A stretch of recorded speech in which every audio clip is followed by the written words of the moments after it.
You think kindness protects you, that empathy keeps you safe, that if you love deeply and forgive easily, people will treat you the same way.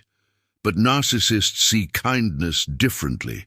To them, it's not beauty, it's opportunity. They study your softness, they test your patience, and once they know you'll choose peace over confrontation, they start using that peace against you. They don't attack first, they charm. They make you feel seen, valued, unique, and right when your guard lowers, they flip the switch, and every gentle part of you becomes a tool for their control. This is how narcissists operate. They don't want your loyalty, they want your compliance, they don't crave your love, they crave your reaction. And once they learn how much you were willing to tolerate just to avoid conflict, the game begins.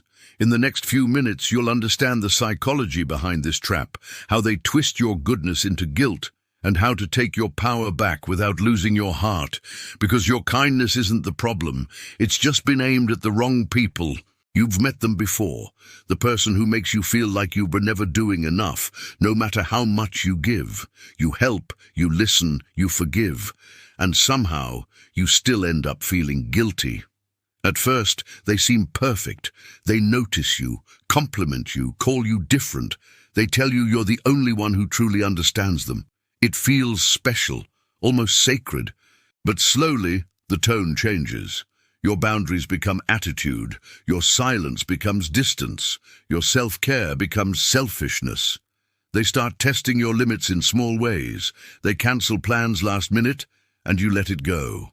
They mock something you love, and you laugh it off. Each time a line moves, just a little further. And every time you choose to stay kind, instead of setting a boundary, they learn something important about you, that you fear losing connection more than you fear being hurt.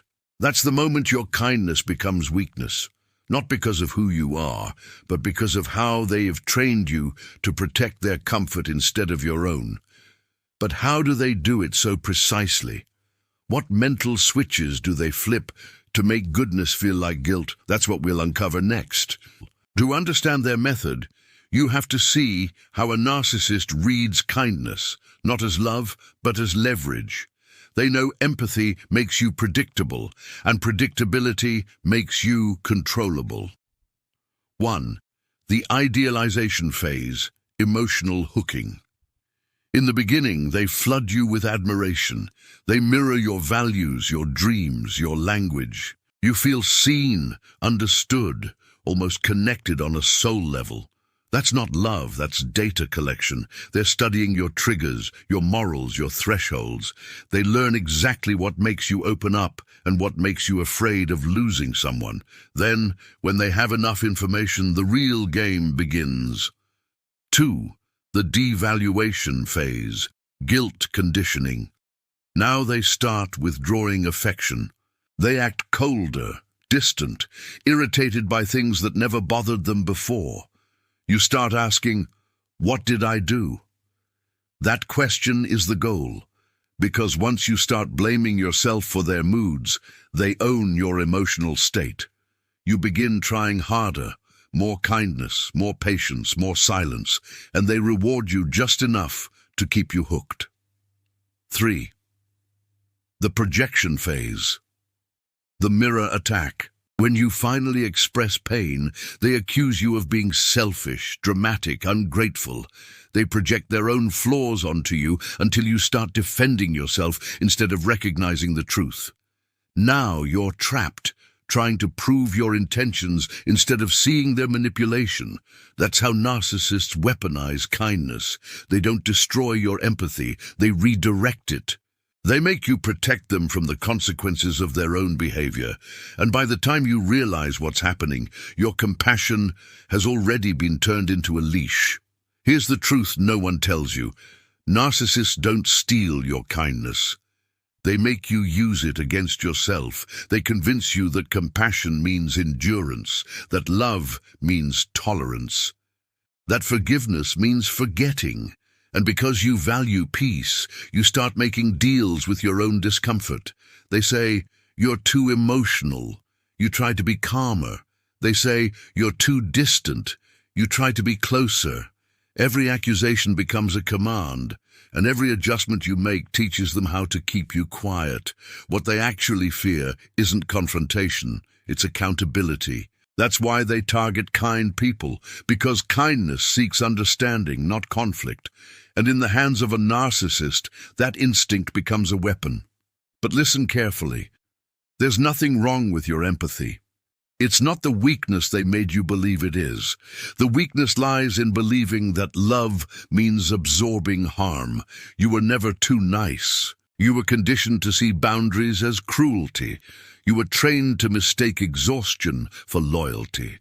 The moment you realize this, the moment you understand that love without respect is just emotional servitude, everything changes.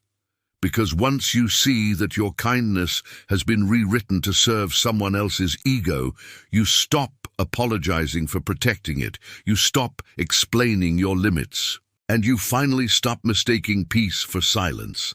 That's the shift they can't reverse, because awareness turns empathy into power. Let S talk about the real strength, the kind that doesn't need to become cold to be safe. Because protecting your kindness doesn't mean changing who you are. It means learning how to stop giving it to people who see it as permission. 1. Redefine what kindness means. Kindness isn't saying yes to everything. It's saying yes to what's healthy. It's compassion with boundaries, empathy with clarity. Start reminding yourself, my kindness is a gift, not a duty. If someone makes you prove your goodness, they don't deserve it. 2. Learn the power of selective access. You can care about someone and still protect your peace. You can forgive without returning. You can understand someone and still keep your distance. Love without access is still love. It's just love that's no longer bleeding. 3. Stop confusing guilt with empathy. Narcissists train you to feel guilty for saying no. But guilt is not morality, it's control.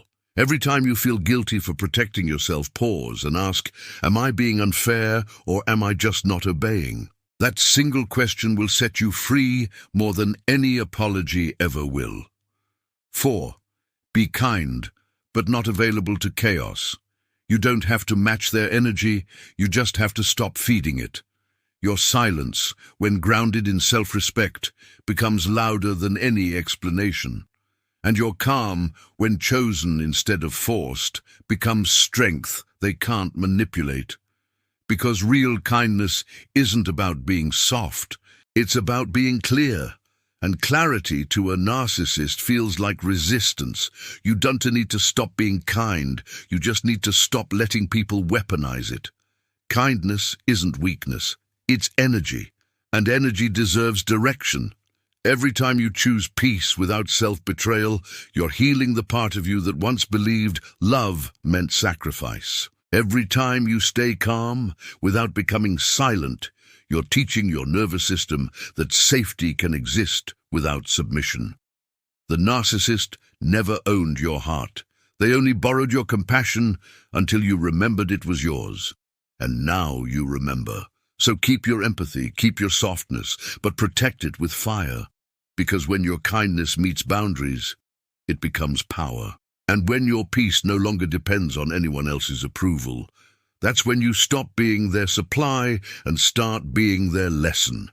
You were never too kind. You were just surrounded by people too small to value it. Let them go. Your peace is not negotiable. Subscribe to the channel and don't stop at this video. They're still using tricks you haven't noticed yet. The next video will show you exactly how they do it. And once you see it, you'll never see people the same way again.